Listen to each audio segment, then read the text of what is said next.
Hello friends, welcome to study with king production YouTube channel. दोस्तों, आज की ये वीडियो जो है आपके आने वाले किसी भी एग्ज़ाम के लिए बहुत ही महत्वपूर्ण होने वाली है, क्योंकि इसी एक वीडियो में जो है हम लोग द रिमाइंडर साइंस के रसायन विज्ञान को हम लोग पढ़ रहे हैं और ये चैप्टर 3 और 4 है।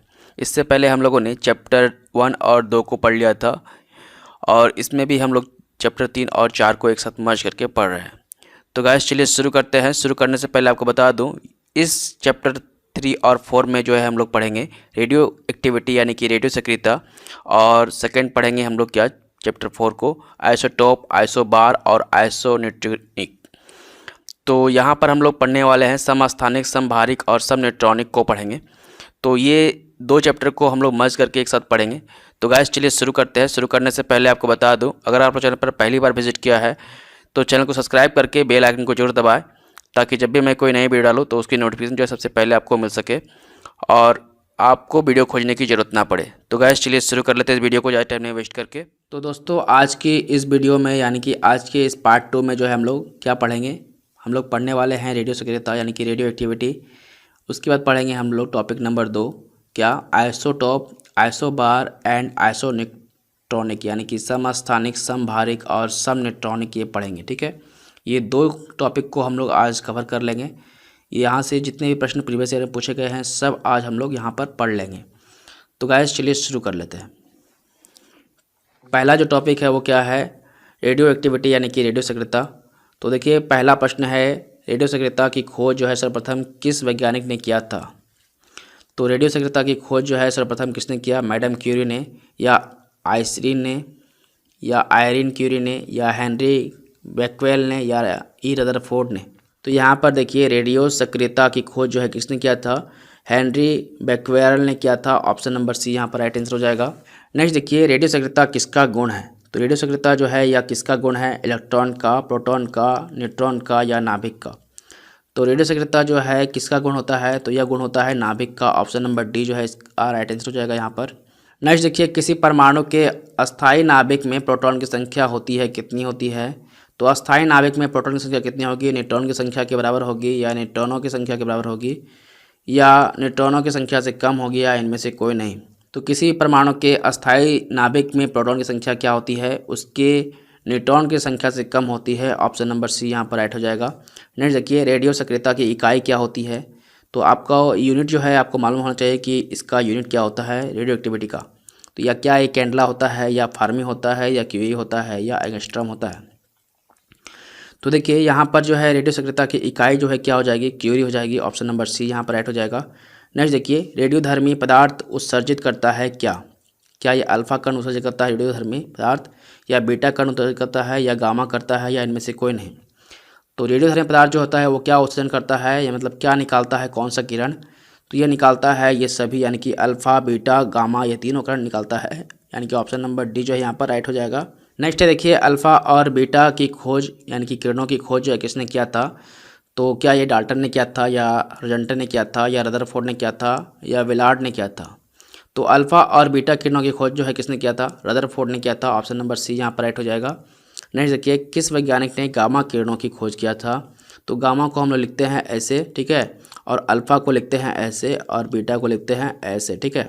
तो अल्फा, बीटा, गामा, ठीक है, अल्फा, बीटा और गामा। तो गामा किरण का खोज किसने किया था, तो गामा किरण का खोज जो है रदरफोर्ड ने किया था। ऑप्शन नंबर बी जो है यहाँ पर राइट हो जाएगा। नेक्स्ट देखिए, नाभिक से निकलने वाले विकिरणों में से किसकी वेदन क्षमता सर्वाधिक होती है, अल्फा किरणों की, बीटा किरणों की, गामा किरणों की, या इनमें से कोई नहीं। तो नाभिक से निकलने वाले विकिरणों यानी कि नाभिक से जो विकिरण निकलता है उसकी वेदन क्षमता जो है, किसकी वेदन क्षमता जो सबसे अधिक होती है, तो यहाँ पर हो जाएगा गामा किरणों की जो वेदन क्षमता जो है सबसे अधिक होती है। ऑप्शन नंबर सी यहाँ पर राइट हो जाएगा। नेक्स्ट है देखिए, अल्फा किरण पर उपस्थित आवेश जो है कितने होते हैं, 2 इकाई धन आवेश होता है, या इकाई ऋण आवेश होता है, या इकाई धन आवेश होता है, इनमें से कोई नहीं। तो अल्फा किरण पर जो उपस्थित आवेश होता है वो कितना होता है, तो यह होता है 2 इकाई धनावेश। ऑप्शन नंबर 1 जो है यहाँ पर राइट हो जाएगा। नेक्स्ट देखिए, बीटा किरण बनी होती है किस प्रकार की होती है, बीटा किरण कैसा बना होता है, क्या ये धन आवेशित कणों से बना होता है, या ऋण आवेशित कणों से बना होता है, या उदासीन कणों से बना होता है, या इनमें से कोई नहीं। तो यहाँ पर देखिए, बीटा किरण जो है कैसे बना होता है, तो बीटा किरण बना होता है ऋण आवेशित उत्कणों से बना होता है। ऑप्शन नंबर बी यहाँ पर राइट हो जाएगा। नेक्स्ट देखिए, निम्न में से किसके उत्सर्जन से समभारिक यानी कि आइसोबार का निर्माण होता है? क्या ये अल्फा किरण है या बीटा किरण है या गामा किरण है या एक्स किरण है? तो यहाँ पर देखिए, किसके उत्सर्जन से जो है समभारिक यानी कि आइसोबार का निर्माण होता है, तो यहाँ पर ऑप्शन नंबर बी राइट हो जाएगा, क्योंकि बीटा किरण के उत्सर्जन से जो होता है क्या होता है, समभारिक का निर्माण होता है। नेक्स्ट है देखिए, गामा किरणें कैसी किरण होती है? क्या ये उच्च ऊर्जा वाली विद्युत चुम्बकीय तरंगें होती है या उच्च ऊर्जा वाले इलेक्ट्रॉनिक तरंगें होती है या निम्न ऊर्जा वाले इलेक्ट्रॉनिक तरंगें होती है या उच्च ऊर्जा वाले पोजिट्रॉन होते हैं? तो गामा किरण जो होता है कैसा किरण होता है? तो गामा किरण जो है उच्च ऊर्जा वाली जो है विद्युत चुम्बकीय तरंगें होती है। ऑप्शन नंबर ए जो है यहाँ पर राइट हो जाएगा। नेक्स्ट देखिए, निम्नलिखित में से किस किरण की आयन क्षमता यानी कि आयनन क्षमता जो है सबसे कम होती है? तो अल्फा किरण की, बीटा किरण की या गामा किरण की या इनमें से कोई नहीं। तो इसका राइट आंसर हो जाएगा क्या, गामा किरण की जो आयनन क्षमता होती है वो क्या होती है, सबसे कम होती है। नेक्स्ट है देखिए, निम्न में से किस किरण की आयनन क्षमता सबसे अधिक होती है? तो क्या ये अल्फा किरण की होती है या बीटा किरण की होती है या गामा किरण की होती है या इनमें से कोई नहीं? तो सबसे पहले हम लोगों ने क्या पढ़ा कि आयन क्षमता जो है सबसे कम जो है किसका होगा, गामा किरण का होगा, और जो है सबसे अधिक जो है किसका होगा, अल्फा किरण का होगा। ऑप्शन नंबर ए जो है यहाँ पर राइट हो जाएगा। ठीक है, नेक्स्ट है देखिए, समस्त रेडियो सक्रिय पदार्थ क्षय होने के पश्चात किसमें अंतिम रूप से बदल जाते हैं? यानी कि जितने भी रेडियो सक्रिय पदार्थ होते हैं उसके क्षय होने पर यानी कि वो समाप्त होने पर जो है वो किस में बदल जाता है अंतिम रूप में? तो क्या वह कोरेंडम में बदल जाता है या शीशा में बदल जाता है या कैडियम में बदल जाता है या जस्ता में बदलता है? तो जितने भी रेडियो सक्रिय पदार्थ होते हैं वो उसका क्षय होने पर वो जो है किस में बदल जाएगा, यानी कि उसका अंतिम रूप जो है क्या होगा? तो उसका अंतिम रूप जो होता है शीशा होता है। ऑप्शन नंबर बी यहाँ पर राइट हो जाएगा। नेक्स्ट देखिए, निम्नलिखित में से किसकी वेदन क्षमता जो सबसे कम होती है? तो हम लोगों ने शुरू में ही पढ़ा था क्या कि वेदन क्षमता जो सबसे कम किसकी होगी, अल्फा किरण की होगी, और सबसे ज़्यादा जो है किसका होगा, अगर ज़्यादा बोल दे तो किसका होगा, गामा का होगा। ऑप्शन नंबर सी यहाँ पर जो है, जो गामा का जो है किरण जो है वेदन क्षमता जो है सबसे अधिक होती है, और सबसे कम जो है वेदन क्षमता जो किसका होता है, अल्फा का होता है। ऑप्शन नंबर ए यहाँ पर राइट हो जाएगा। ठीक है, नेक्स्ट देखिए, यदि किसी रेडियोधर्मी पदार्थ की मात्रा को दोगुना कर दिया जाए तो रेडियोधर्मी क्षरण की दर क्या होगी? क्या यह अपरिवर्तित रहती है दर इसकी, या आधी रह जाती है, या √2 गुना हो जाती है, या दोगुनी हो जाती है? तो किसी भी रेडियोधर्मी पदार्थ की मात्रा को दोगुना कर देने पर जो है रेडियोधर्मी का जो क्षरण होता है उसकी दर क्या हो जाएगी, उसकी दर जो है अपरिवर्तित रहती है। ऑप्शन नंबर ए यहाँ पर राइट हो जाएगा। नेक्स्ट है देखिए, पृथ्वी की आयु का आकलन जो है कैसे कर सकते हैं हम लोग, यूरेनियम डेटिंग से या कार्बन डेटिंग से या परमाणु घड़ी से या जैविक घड़ी से? तो यहाँ पर जो है राइट आंसर हो जाएगा, यूरेनियम डेटिंग से जो है हम लोग पृथ्वी की आयु का आकलन कर सकते हैं, और कार्बन डेटिंग से जो है हम लोग जीवाश्म का अध्ययन करते हैं। तो कार्बन डेटिंग जब भी आएगा तो क्या होगा, जीवाश्म, क्योंकि जीवाश्म जो है कार्बन ज़्यादा होता है, इसलिए हम लोग कार्बन डेटिंग से जो है जीवाश्म का अध्ययन करते हैं। और पृथ्वी का आयु का आकलन करना होगा तो क्या करेंगे, यूरेनियम डेटिंग से करेंगे। ऑप्शन नंबर ए यहाँ पर राइट हो जाएगा। तो नेक्स्ट देखिए, यहाँ पर वही प्रश्न पूछ दिया गया है, रेडियो कार्बन डेटिंग से जो है किसका निर्धारण होता है? क्या ये मानव की आयु का आकलन कर सकते हैं, या जीवाश्म की आयु का, या मानव शरीर की बीमारी का, या धातुओं की शुद्धता का? तो अभी मैंने बताया कि जो है कार्बन डेटिंग से जो हम लोग क्या कर सकते हैं निर्धारण, जीवाश्म की आयु का निर्धारण कर सकते हैं। ऑप्शन नंबर बी जो है इसका राइट आंसर हो जाएगा यहाँ पर। नेक्स्ट देखिए, कृत्रिम रेडियो सक्रियता की खोज जो है किसने किया था? मैडम क्यूरी ने, हेनरी बेक्वेल ने, या अर्नेस्ट रदरफोर्ड ने, या एफ जोल्टर व आई क्यूरी ने? तो कृत्रिम रेडियो सक्रियता की खोज जो है किसने किया था? तो इसका राइट आंसर हो जाएगा एफ जोल्टर या आई क्यूरी ने किया था। ऑप्शन नंबर डी यहाँ पर राइट हो जाएगा। नेक्स्ट देखिए, वर्ग विस्थापन नियम का प्रतिपादन किसने किया था? क्या ये सॉडी और जेफेंस ने किया था, या रदरफोर्ड व सॉल्डी ने किया था, या रदरफोर्ड व फेजेंस ने किया था, या रदरफोर्ड व मैडम क्यूरी ने किया था? तो वर्ग विस्थापन नियम का प्रतिपादन जो है किया था रदरफोर्ड व सॉल्डी ने। ऑप्शन नंबर बी यहाँ पर राइट हो जाएगा। नेक्स्ट देखिए, परमाणु बम का आविष्कार जो है किसने किया था? क्या ये मैडम क्यूरी ने किया था, या पियरे क्यूरी ने किया था, या ऑटो हॉर्न ने किया था, या एल्बर्ट आइंस्टीन ने किया था? तो परमाणु बम का आविष्कार जो है देखिए ऑटो हॉर्न ने किया था। ऑप्शन नंबर सी जो है यहाँ पर राइट हो जाएगा। नेक्स्ट है देखिए, किसी रेडियो सक्रिय तत्व से उत्सर्जित अल्फा किरण है वो कैसी किरण होती है? क्या ये हाइड्रोजन नाभिक होती है, या ऋणात्मक रूप से आवेशित कण होती है, या हीलियम नाभिक होती है, या न्यूट्रॉन होती है? तो कोई भी रेडियो सक्रिय तत्व से जो उत्सर्जन जो अल्फा किरण होगा वो कैसा किरण होगा, तो वह किरण जो है हीलियम नाभिक होगा। ऑप्शन नंबर सी यहाँ पर राइट हो जाएगा। नेक्स्ट देखिए, एक रेडियोधर्मी तत्व जिसके भारत में बड़े भंडारण पाए जाते हैं वो कौन से हैं? क्या ये प्लूटोनियम है, या रेडियम है, या थोरियम है, या यूरेनियम है? ये चार ऑप्शन आपके सामने है। आपको बताना है कि भारत में सबसे बड़े भंडार में पाए जाते हैं कौन से रेडियोधर्मी तत्व। तो इसका राइट आंसर हो जाएगा थोरियम का जो है बड़े भंडार पाए जाते हैं भारत में, और यह जो है एक रेडियोधर्मी तत्व है। ऑप्शन नंबर सी जो है यहाँ पर राइट हो जाएगा। नेक्स्ट टॉपिक है समस्थानिक, समभारिक और समन्यूट्रॉनिक, यानी कि आइसोटॉप्स, आइसोबार और आइसोन्यूट्रॉनिक जो है ये टॉपिक को पढ़ेंगे हम लोग। अब सेकंड टॉपिक है। तो सेकंड टॉपिक से जो है पहला प्रश्न जो है देखिए क्या है, ऐसे परमाणुओं को जिनमें प्रोटॉन की संख्या समान परंतु न्यूट्रॉनों की संख्या भिन्न भिन्न होती है वो क्या कहलाते हैं? क्या वो समस्थानिक कहलाता है, या समदाविक कहलाता है, या समावयवी कहलाता है, या समन्यूट्रॉनिक कहलाता है? ये चार ऑप्शन आपके सामने दिए हुए हैं। आपको बताना है कि ऐसे परमाणुओं को जिनमें प्रोटॉन की संख्या समान परंतु न्यूट्रॉन की संख्या भिन्न भिन्न होती है वो क्या कहलाते हैं? तो वो कहलाएगा समस्थानिक, यानी कि आइसोटॉप कहलाता है। ऑप्शन नंबर ए जो है इसका राइट आंसर हो जाएगा। नेक्स्ट है देखिए, किसी तत्व के दो समस्थानिक की किन गुणों से भिन्न होते हैं? यानी कि कोई भी तत्व का जो दो समस्थानिक होता है उसके किस गुण से भिन्न होते हैं? क्या वो न्यूट्रॉन संख्या व द्रव्यमान संख्या से भिन्न होते हैं, या न्यूट्रॉन संख्या व परमाणु संख्या से भिन्न होते हैं, या प्रोटॉन संख्या व इलेक्ट्रॉन संख्या से भिन्न होते हैं, या परमाणु द्रव्यमान व परमाणु संख्या से भिन्न होते हैं? तो इसका राइट आंसर हो जाएगा किसी तत्व के दो समस्थानिक जो है वह न्यूट्रॉन संख्या व द्रव्यमान संख्या से भिन्न भिन्न होते हैं। ऑप्शन नंबर ए यहाँ पर राइट हो जाएगा। नेक्स्ट देखिए, हाइड्रोजन के समस्थानिकों की संख्या कितनी होती है? क्या ये 2 होती है, या 3 होती है, या 4 होती है, या 5 होती है? तो हाइड्रोजन के समस्थानिकों की संख्या जो है क्या होगी? यह होगी 3। ऑप्शन नंबर बी जो है यहाँ पर राइट हो जाएगा। नेक्स्ट देखिए, निम्नलिखित में से कौन जो है हाइड्रोजन का समस्थानिक नहीं है, यानी कि समस्थानिक नहीं होना चाहिए हाइड्रोजन का? तो क्या ये प्लूटोनियम है, या ड्यूटेरियम है, या इटेरियम है, या टाइटेनियम है? चार ऑप्शन दिए हुए हैं। आपको बताना है कि हाइड्रोजन का समस्थानिक कौन नहीं है। तो इसका राइट आंसर हो जाएगा इटेरियम जो है हाइड्रोजन का समस्थानिक नहीं है। ऑप्शन नंबर सी यहाँ पर राइट हो जाएगा। नेक्स्ट है देखिए, हाइड्रोजन के रेडियो सक्रिय समस्थानिक को कहते हैं, क्या कहते हैं? क्या ये ड्यूटेरियम कहते हैं, या प्लूटोनियम कहते हैं, या रेडियम कहते हैं, या ट्राइटियम कहते हैं? तो हाइड्रोजन के रेडियो सक्रिय समस्थानिक को जो है हम लोग क्या कहेंगे? तो इसको हम लोग जो है ट्राइटियम कहते हैं। ऑप्शन नंबर डी जो है यहाँ पर राइट हो जाएगा।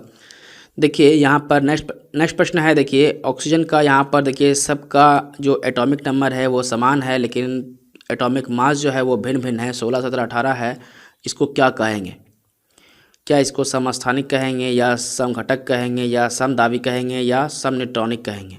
तो हम लोग को पता है कि आइसोटॉप्स जो होता है वो क्या होता है, उसका जो है आइसोटॉप जो होता है वो कैसा होता है?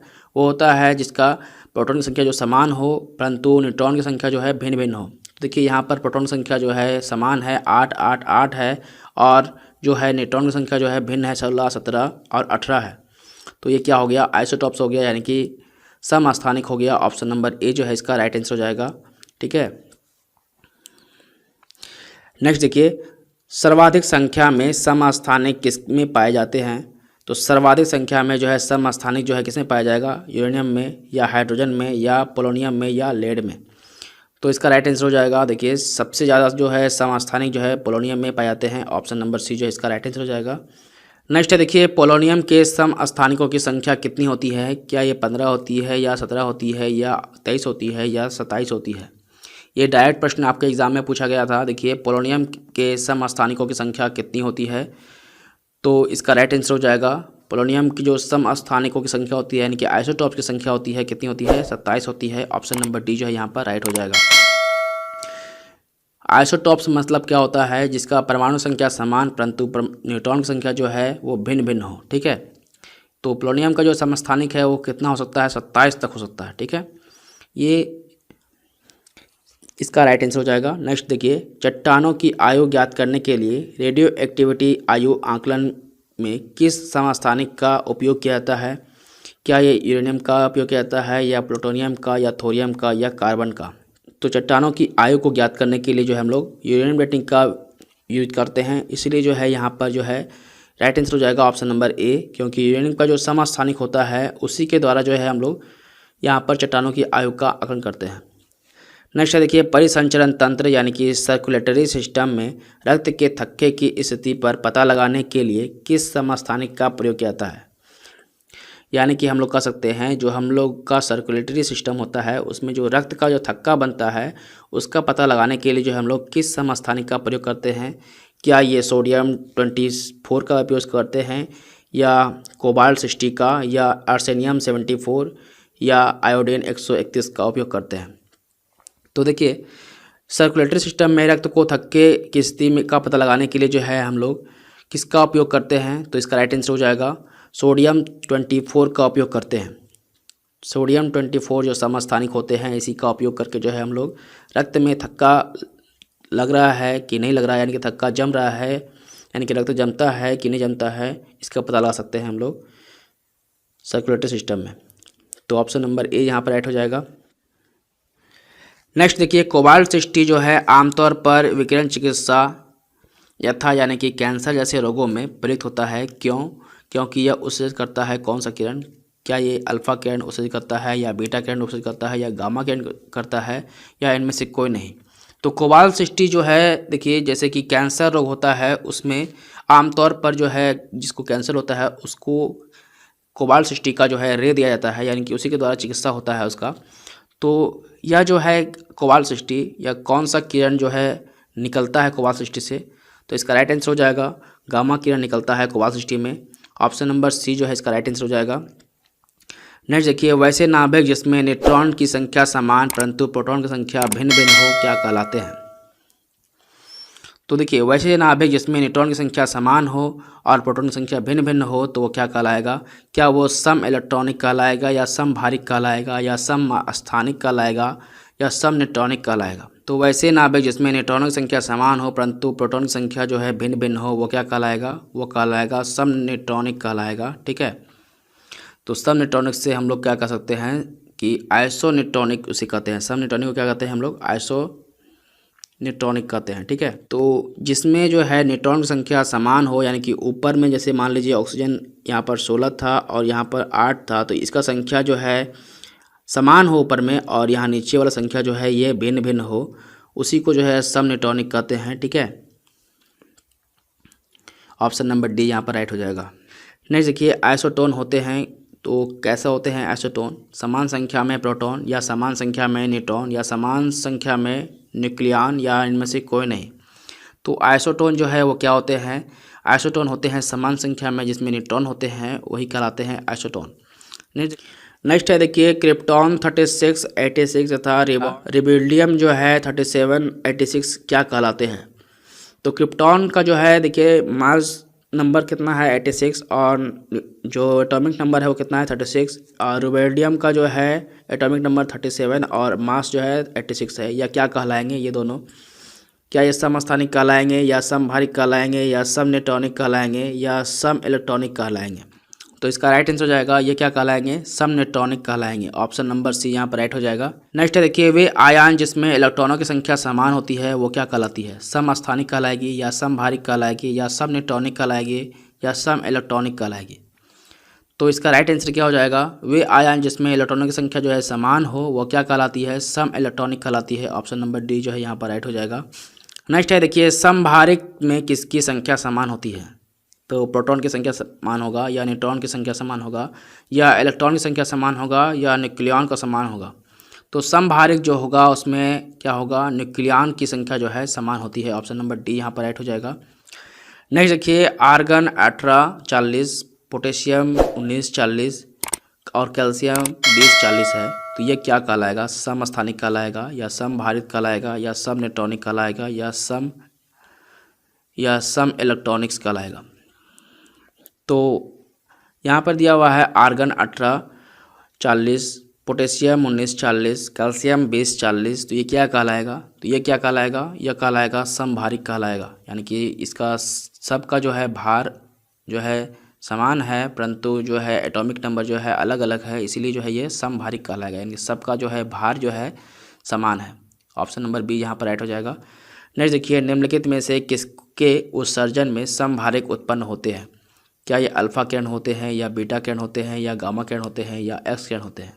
ये 4 ऑप्शन आपको दिया हुआ है। ये चारों के उत्सर्जन में मतलब ये कौन सा ऐसा है जिसमें उत्सर्जन में समभारिक उत्पन्न होते हैं, यानी कि जिसमें समान भार उसका हो, यानी कि एटॉमिक नंबर जो है सबका समान हो।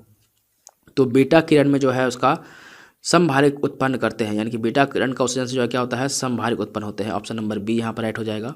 तो आज के चैप्टर के लिए इतना ही। Thank you guys.